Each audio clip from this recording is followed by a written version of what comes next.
Hello, my name's Michael Conneely, and this video is all about the full moon of April the 24th, which is at the same time as the revolutionary energy, Jupiter-Uranus conjunction. Let's none of us miss this opportunity.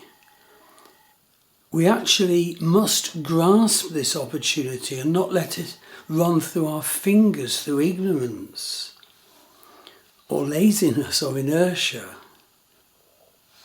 It's so important to be aware of and to work with those two energies and quite a number of big time background energies at the time of this full moon and Jupiter-Uranus conjunction. The energies are so big that each of us must stop and have a stop and take time session now. Those are the two key energies to work with, but the list of other strong energies also flowing at this time is long, and I'll be going into those in a bit. So coming up now in April 2024 is our chance to bring in needed dimension of revolution to areas of our life that need that. So we must stop at this time and think, what are the areas of my life that need to be reborn now?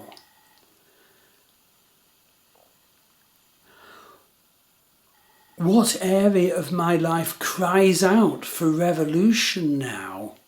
What comes first of all in an instant to your mind? What comes to your mind later on as you maybe go into sort of vision work and meditation? So, three things.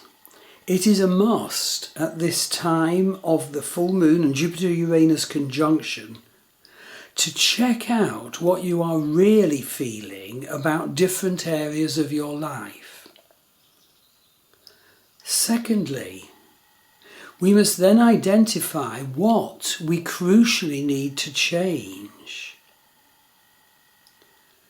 And thirdly, we need to develop a pathway, a plan to achieving our revolution target and direction.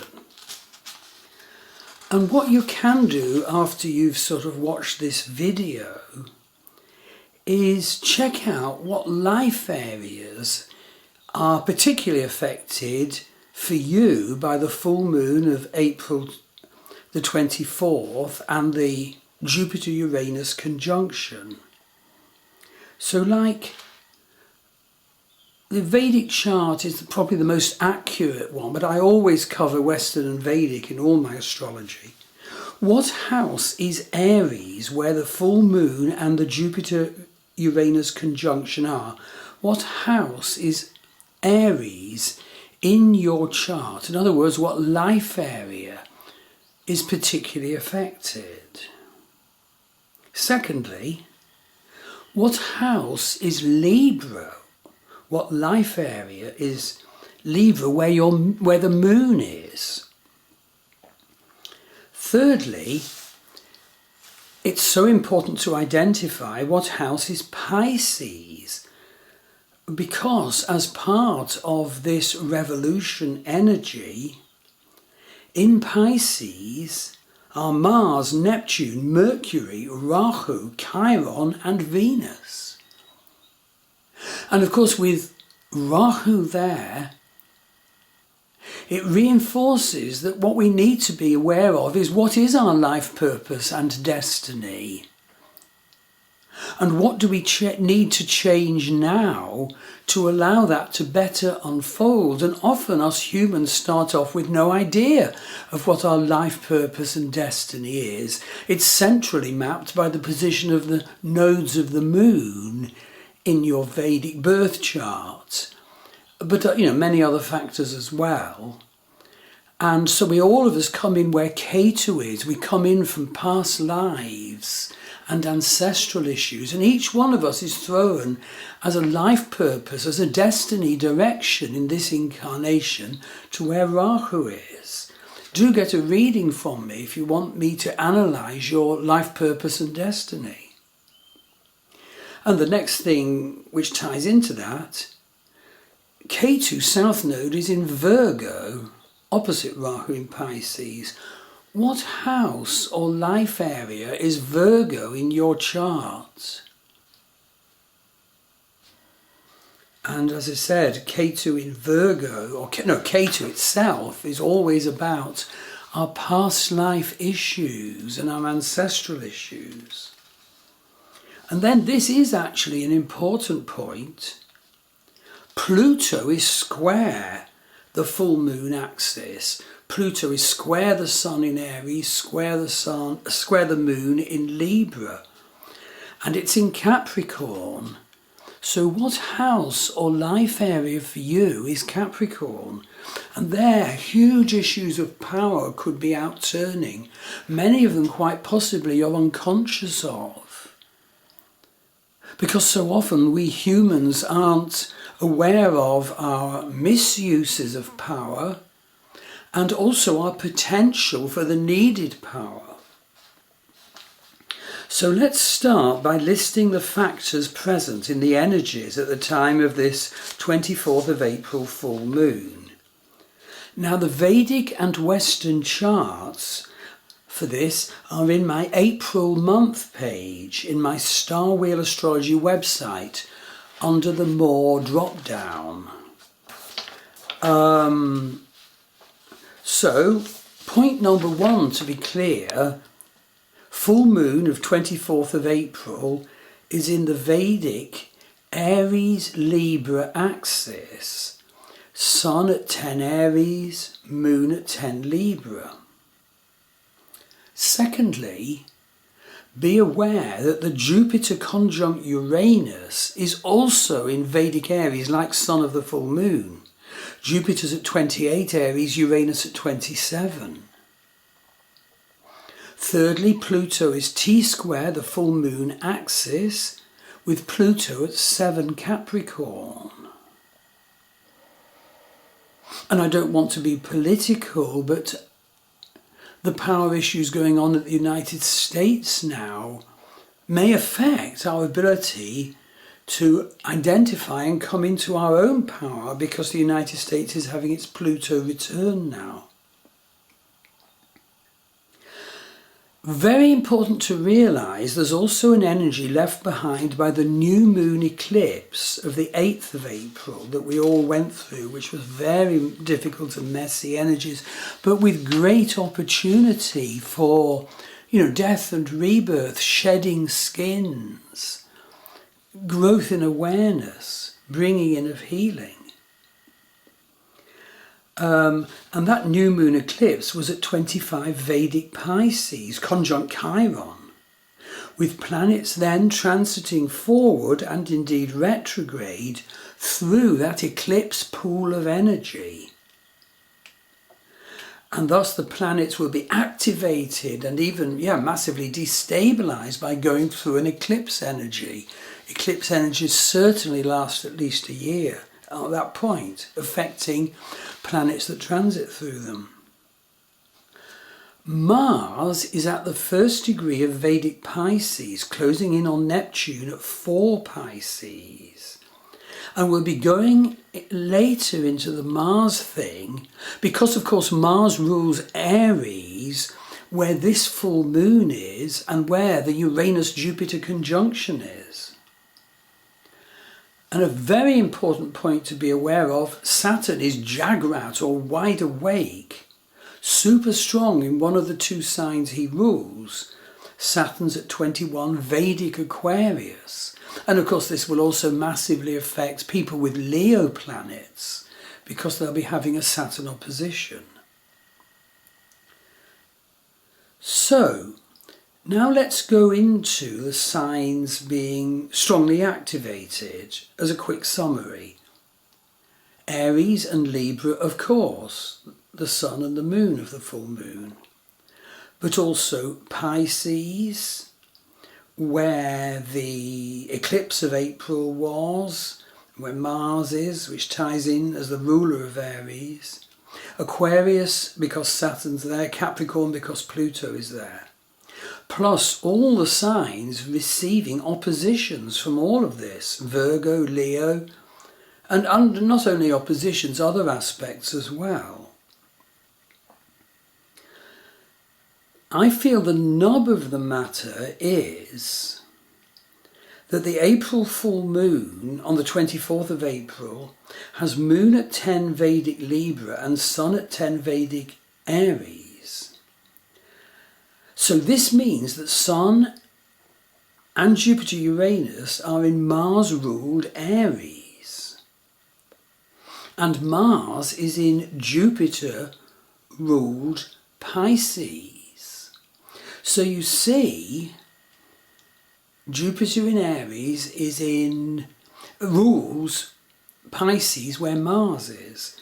So you see there's a big exchange of energies between Mars and the Jupiter-Uranus conjunction. They're each massively boosting each other.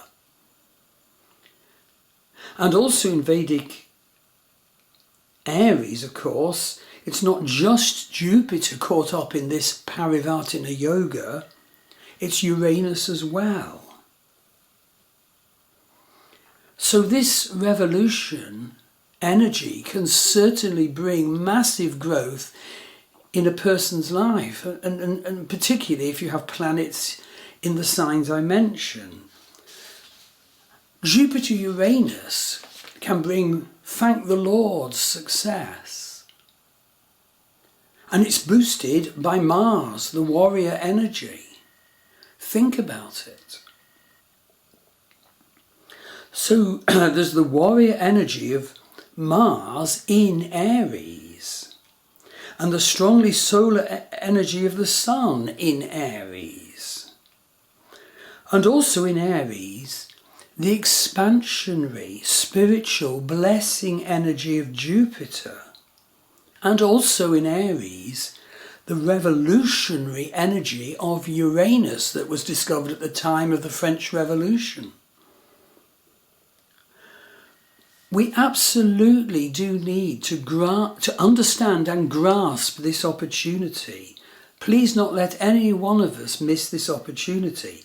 So, okay, how might we go about grasping and manifesting this opportunity? Well, first of all, pause. Ideally before the full moon, and check out what you're actually feeling about the energies, because there's a very messy background, for example, from the eclipse. So what are you feeling? Try and identify the Jupiter-Uranus, also affected by Mars, and the Sun with Sun, Jupiter, Uranus in Aries. What a warrior energy that is. And try and form a first impression about what you're feeling, and indeed try to go further to deepen that impression, and indeed try to go deeper still to see how you're feeling about yourself, your life and its different areas, and how your life purpose and destiny is unfolding, and what needs to unfold at this particular time may be helped by the Jupiter-Uranus conjunction. Now, the Jupiter-Uranus conjunction is the urge to break free from our blocks and restraints. With Jupiter's 12-year orbit, Jupiter conjuncts with Uranus every 13 to 14 years. And so it's not common, and it certainly needs to be cherished as a blessing opportunity. It's the cry for liberty and freedom and autonomy. And it brings us humans luck and optimism and breakthroughs if we're open to it, and if we increase our awareness and perception of what it is and where we're at and what we need to change. Now, also, of course, Uranus is disruptive, but it can be led by Jupiter's expansionary spiritual energy. They boost each other. And as I said, Mars is flooding energy assertion into the scene, into the mix. So the Jupiter-Mars-Uranus energy actually can bring each of us big energy for new projects and new innovations. And because Mars is in Pisces, that brings an insight and vision dimension too. It could be considered that Mars in Pisces is messy, but it most definitely can also be used for vision work, as well as assertion. Now, what's going ahead? Jupiter moves into Taurus on the 1st of May. So we can each of us bring our visions and our plan and the possibility of abundance from Taurus quite quickly. If we do this work now of taking stock of where we are at and taking stock what needs to change in our life and being aware and truthful about what the energies affecting us are. Now, an important point is that Mercury is retrograde at the time of this full moon, indeed until the 26th of April. So be warned, be prepared for messes in communications and logistics and confusions. Don't let these drag you down and dampen your confidence and ruin your vision work and intention setting now. In fact, Mercury is conjunct Chiron, the wounded healer, at the time of this full moon.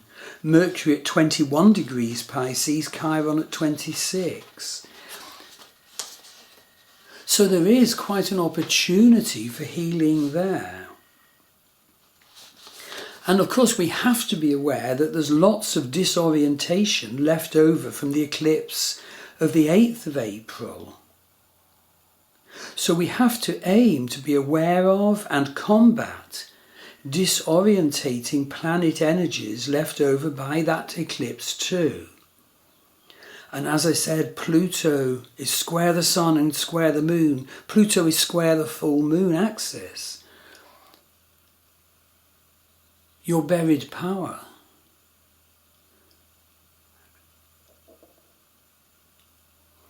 Think of the archetypes of the planets that Uranus and Jupiter are. Uranus is electrical and barrier breaking and brings in the new. He's creative. Jupiter is expansion and blessing and sense of purpose, a face of the divine, a spiritual gateway. Now the Sun is at 10 Aries in Ashwini Nakshatra, the healer's sign. That's important. And Ashwini's nature is urgent to get things healed. It's the first nakshatra of the 27. The wonderful 27 lunar signs of Vedic astrology that are so valuable for our understanding of our emotionally based self and our relationship issues. So managed properly, Ashwini is healing, speed and courage and, yes, healing. Venus leaves Pisces and enters Aries next day. So Venus leaves Revati Nakshatra and enters Ashwini Nakshatra next day. Now the transition point from Revati to Ashwini, from Pisces to Aries, is one of the three water-fire transition points that are called Gandanta zones, where everything about this world is sensed and seen to be immaterial and unsupportive. But that experience can actually open us humans up to seeing beyond this world to the God realm, to the divine realm. So we need to be careful of love while Venus is still in the Gandanta zone of immateriality, maybe up to 4 degrees either side of the Pisces Aries 0 point transition. Gandantas are hugely important. If you have a planet there, get a reading from me. They alter your life. Now the Venus Gandanta placement can open us up. In fact, if we use the opportunity right and hear what the potentials are, to sensitivity and visions of love and beauty. A very interesting additional point is that Venus was morning star from August 2023 to mid-April, but Venus has disappeared from view behind the Sun now and is thus transiting the underworld until late June, when Venus will re-emerge as the evening star. And this is certainly much more important than most people realise. Yes, for love, but for other things as well. And there's the huge Babylonian myth of Ishtar and Inanna, which is the Venus morning star to evening star transition. So it's a very important time for useful and shared reflection on matters of loving relationship. And what with being in Gandanta and hidden behind the Sun, Venus energies are very special now, with special potential if we take the time and share. In fact, Venus is actually conjunct Chiron at the time of this full moon. Venus is at 29 Pisces, Chiron's at 26 Pisces. And Venus will square Pluto